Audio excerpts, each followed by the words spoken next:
नमस्कार दोस्तों, मेरा नाम है तुहीन मंडल। फ्लैश एकेडमी चैनल में आप सबका फिर से बहुत ज़्यादा स्वागत है। फाइनली बहुत लंबे इंतज़ार के बाद आज हमारे सामने सुप्रीम कोर्ट ने क्लियर कर दिया है कि नीट जेई का एग्ज़ाम होगा और बहुत बेहतरीन ढंग से होगा। बच्चे तो बहुत मौज में थे बॉस, है ना। एग्ज़ाम हो नहीं रहा है, कोरोना के चलते एग्ज़ाम होना जाना है नहीं, ठीक है। एग्ज़ाम हो नहीं रहे थे, आप लोग बहुत मज़े में चल रहे थे, लेकिन फाइनली अब हमारे को एक झटका लग गया है। अब तो पढ़ना पड़ेगा बॉस। अब बहुत सारे बच्चों के कॉल्स आ रहे हैं, सर 25 दिन बचे हुए हैं, सर 27 दिन बचे हुए हैं, 20 दिन बचे हुए हैं, हम लोग क्या करें, ठीक है। तो इन सारी रिलेटेड बातों पे मैं यहाँ पे आपको करने जा रहा हूँ। सर फिर कई बच्चों का ये भी कहना है, सर कोरोना है, हम आपको सेफ कैसे रखें। तो बहुत सारी चीज़ों पे बहुत अपन बात करने वाले हैं।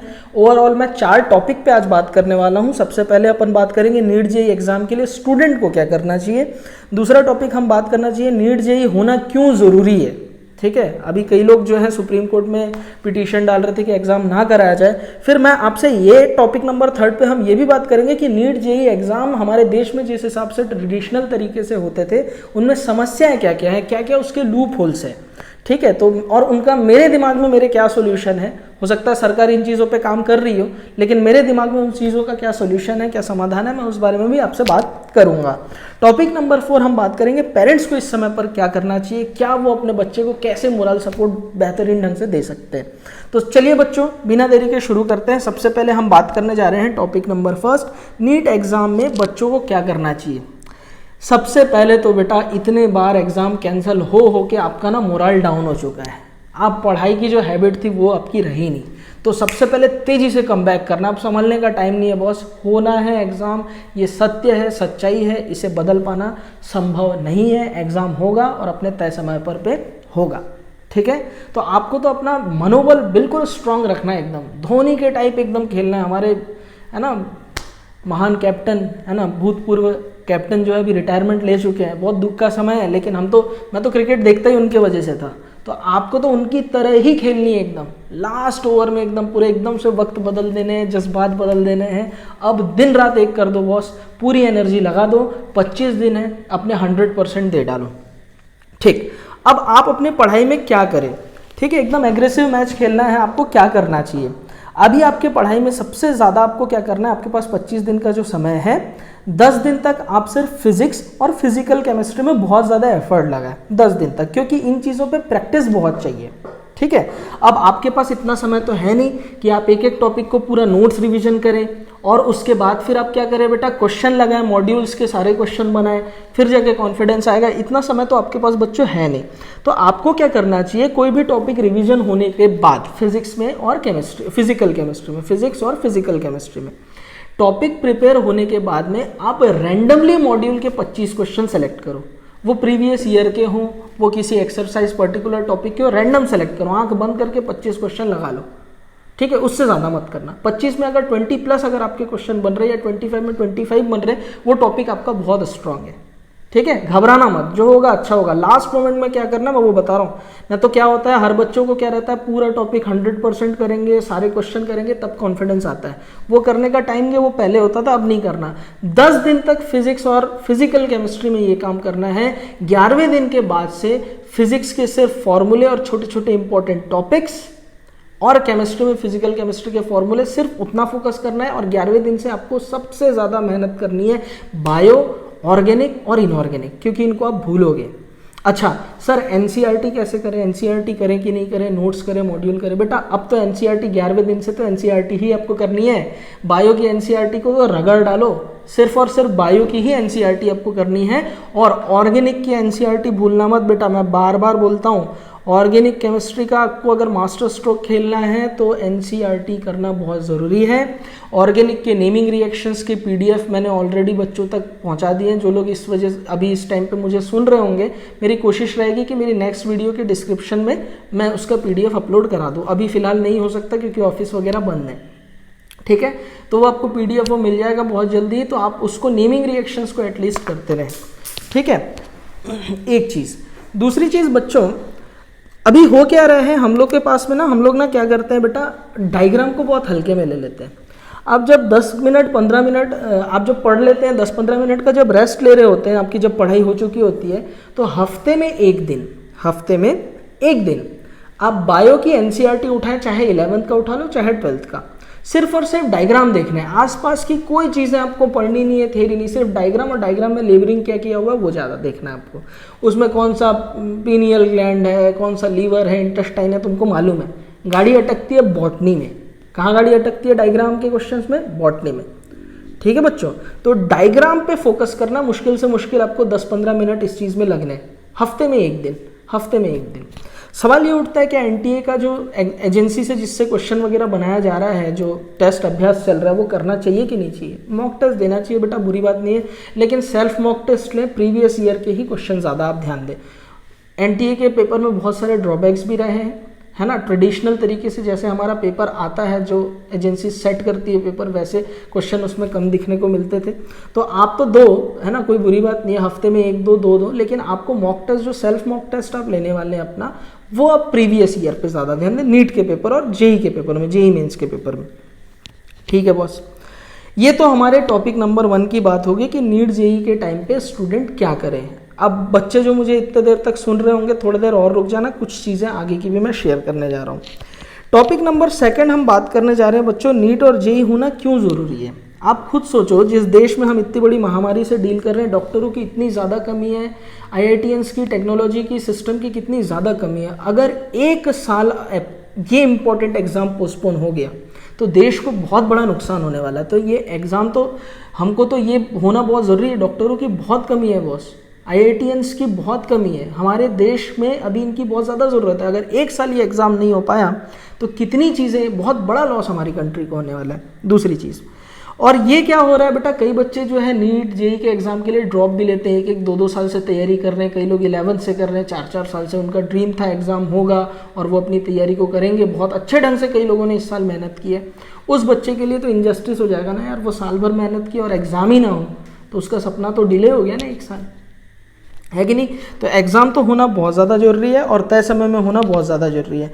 अगर एग्ज़ाम नहीं हुआ तो आप सोचो 1 साल आपका पूरा खाली गया, 1 साल आपका टाइम वेस्ट हो गया। उसके बाद जब आप कॉलेज में जाओगे, ना आपके सीनियर रहेंगे ना आपके जूनियर रहेंगे, तो मज़ा तो आएगा नहीं ना बस। मतलब करंट सीनियर आपके नहीं रहेंगे ना जूनियर रहेंगे, तो मज़ा नहीं आएगा, एक है ना, अपने जस्ट ऊपर वाले सीनियर से अलग बॉन्डिंग रहती है, तो वो एक दिक्कत तो रहता ही है आप लोग को, वो कोई बड़ी बात नहीं है ना। और शेड्यूल, जो एग्ज़ाम का शेड्यूल है वो डिस्टर्ब अगर हो गया तो बेटा जो 12th वाले बच्चे अभी तैयारी कर रहे हैं, अब अगर ये साल में अपन ने कोरोना के चलते एग्ज़ाम नहीं करा तो वो जनवरी जाएगा एग्ज़ाम, और जनवरी में 12th वालों के जेई मेंस हुआ करते हैं, तो वो बच्चे भी बैठेंगे, तो एक थोड़ा सा एक डिस्टर्बेंस वाला माहौल रहेगा। ये तो टॉपिक नंबर 2 था, नीट जेई होना क्यों ज़रूरी है। अब जरा टॉपिक नंबर 3 जो कि मुझे लगा बहुत इंपॉर्टेंट है, उस पर मैं बात करने जा रहा हूँ कि एग्ज़ाम, नीट और जेई का एग्ज़ाम होगा तो सरकार के सामने या एग्ज़ाम को कराने में क्या क्या समस्या है। सबसे पहली समस्या है ट्रांसपोर्ट की बेटा। अभी लॉकडाउन के चलते ट्रांसपोर्ट पूरा बंद है। अब गवर्नमेंट को पब्लिक ट्रांसपोर्ट खोलना पड़ेगा, और पब्लिक ट्रांसपोर्ट आपको पता है कोरोना के टाइम पे कितना हमारे यहाँ बहुत सेफ नहीं है बेटा, उसका सिस्टम अच्छा नहीं है ना। तो आपको इसमें क्या होना चाहिए बेटा, डिस्ट्रिक्ट लेवल पे जो स्कूल हैं, जो बच्चा, सपोज मैंने जिस स्कूल से 12th पास किया हुआ है, तो डिस्ट्रिक्ट लेवल पे उन स्कूल के पास ये अथॉरिटी होनी चाहिए, उनके बस को सैनिटाइज किया जाए। बहुत बच्चे गांव से आते हैं एग्ज़ाम देने, जैसे अगर मैं छत्तीसगढ़ की बात कर रहा हूँ, रायपुर भिलाई में एग्ज़ाम सेंटर है, तो जो बस्तर जोन से बच्चे आ रहे हैं उनके पास पब्लिक ट्रांसपोर्ट के सिवा कोई रास्ता नहीं है, हर किसी के घर पे तो कार नहीं है ना। तो क्या होना चाहिए, जिस स्कूल से वो पढ़े वो स्कूल इसमें आगे बढ़ के हेल्प करे, है ना, कि वहाँ पे डिस्ट्रिक्ट लेवल पे उन बच्चों को सेलेक्ट किया जाए और जो उन बच्चों को ले करके बस के थ्रू, स्कूल के जो बस हैं उन पे, या गवर्नमेंट उसमें, या फिर हमारे जो प्राइवेट एजेंसीज हैं उनकी हेल्प लेकर के उन बच्चों को लाने ले जाने की व्यवस्था की जाए। ये सबसे बड़ा समस्या है, इसको मैंने इसमें पॉइंट 1 पे रखा। दूसरा, एग्ज़ाम के अंदर में सोशल डिस्टेंसिंग का ध्यान रखना बहुत ज़्यादा ज़रूरी है। अब क्या होता है, एग्ज़ाम में हमारे पास सेंटर में प्रोटोकॉल ऐसे बनने चाहिए कि भीड़ एकदम से ना आए, भीड़ एकदम से ना जाए, हर बच्चे को रोल नंबर के साथ में टाइमिंग मिल जाए कि इस टाइम तक एंट्री होनी चाहिए। ये चीज़ बहुत ज़रूरी है, क्योंकि एग्ज़ाम के बाद होने वाली पेरेंट्स और बच्चों की भीड़ बहुत ज़्यादा, आप सोच लीजिए कोरोना के समय में कितना ज़्यादा नुकसान हो जाएगा, बीमारियां कितनी ज़्यादा फैलेंगी। तो उस समय में ये होना चाहिए कि रोल नंबर वाइज बच्चों के एग्ज़िट मिले, रोल नंबर वाइज बच्चों को एग्ज़िट मिले, और बाहर अंदर और बाहर जहाँ एग्ज़ाम सेंटर है वहाँ का आउटसाइड और इनसाइड दोनों जगह ये मॉनिटर किया जाए और ये ध्यान रखा जाए कि बच्चों की भीड़ वहाँ पे जमा ना हो। तीसरी चीज़, हो सकता है उस लॉकडाउन एग्ज़ाम जिस दिन नीट और जेईई के होंगे उस पर्टिकुलर टाइम पे कोरोना के चलते कई हमारे होनहार विद्यार्थी क्वारंटीन में होंगे, वह एग्ज़ाम देने तो आ नहीं सकते। तो एक उन बच्चों के जो उस टाइम पे क्वारंटीन सेंटर में या क्वारंटीन में है या कोरोना के चलते वो लोग परेशान हैं, एग्ज़ाम देने नहीं आ सकते, उन बच्चों के लिए एक अल्टरनेट एग्ज़ाम की व्यवस्था ज़रूर होनी चाहिए। जो बच्चे उस समय क्वारंटीन है, ये बहुत इंपॉर्टेंट बात है, जो बच्चों की तैयारी अच्छी है और वो क्वारंटीन में है, क्वारंटीन में होने की वजह से वो एग्ज़ाम देने नहीं आ सकते, उनके लिए एक अल्टरनेट एग्ज़ाम की व्यवस्था चाहे ऑनलाइन हो ऑफलाइन हो ज़रूर होनी चाहिए किसी और डेट पे, है ना। ये हो गया। दूसरा, हमारे देश में नीट का एग्ज़ाम जो होता है, आपको पता ही है मेडिकल एग्ज़ाम में कितना ज़्यादा पहले मतलब परेशानियां बहुत थी, चीटिंग वगैरह होता था, तो गवर्नमेंट ने बहुत सख्ती से एनटीए ने एग्ज़ाम लेना शुरू किया।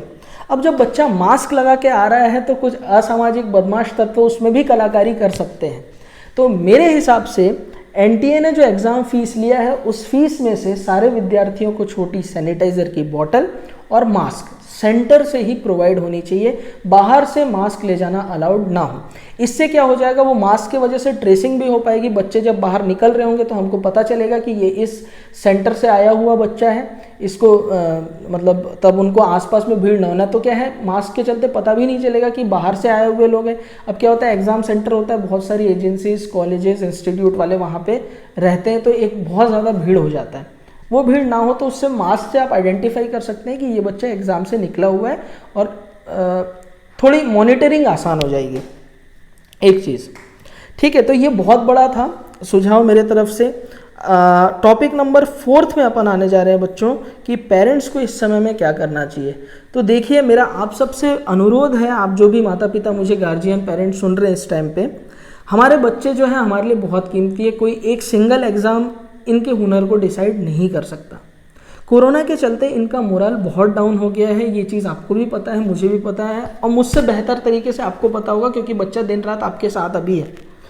क्या होता है कि साल भर तैयारी के बाद में इस टाइप का माहौल जो उन्होंने पहले कभी डील नहीं किया, फेस नहीं किया, 3-4 महीनों का जो ये टाइम था उसमें उनकी तैयारियाँ थोड़ी सी अप डाउन तो हो ही गई है।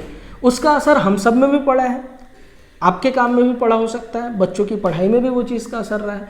तो हम उन पे प्रेशर ना डालें इस टाइम पे, ये जो पेंडेमिक चल रहा है इस साल पे हम उन पे प्रेशर ना डालें, हमारी सबसे बड़ी रिस्पॉन्सिबिलिटी यही है।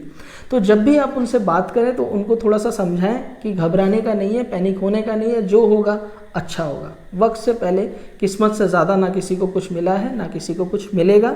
तो हमारी जिम्मेदारी है, आपकी और मेरी, एज अ पेरेंट आपकी और as a mentor, as a teacher मेरी, कि मैं उन बच्चों का मनोबल को बढ़ाऊं, इस टाइम पे मैं उनका साथ दूं। तो ये एक मेरे तरफ से आपके लिए एक मैसेज था। तो कुल मिला के 4 बातों पे मैंने 4 टॉपिक पे बात किया है आज की क्लास में, फ्लैश टॉक के इस एपिसोड में। अगर मेरी बातें आपको पसंद आई होंगी तो वीडियो को ज़्यादा से ज़्यादा शेयर करें ताकि जो मेरे सुझाव हैं, जिन चीज़ों पे मेरे को बात करनी थी वो चीज़ें गवर्नमेंट तक पहुंच सकें, ज़्यादा लोग देख सकें। जय हिंद, नमस्कार।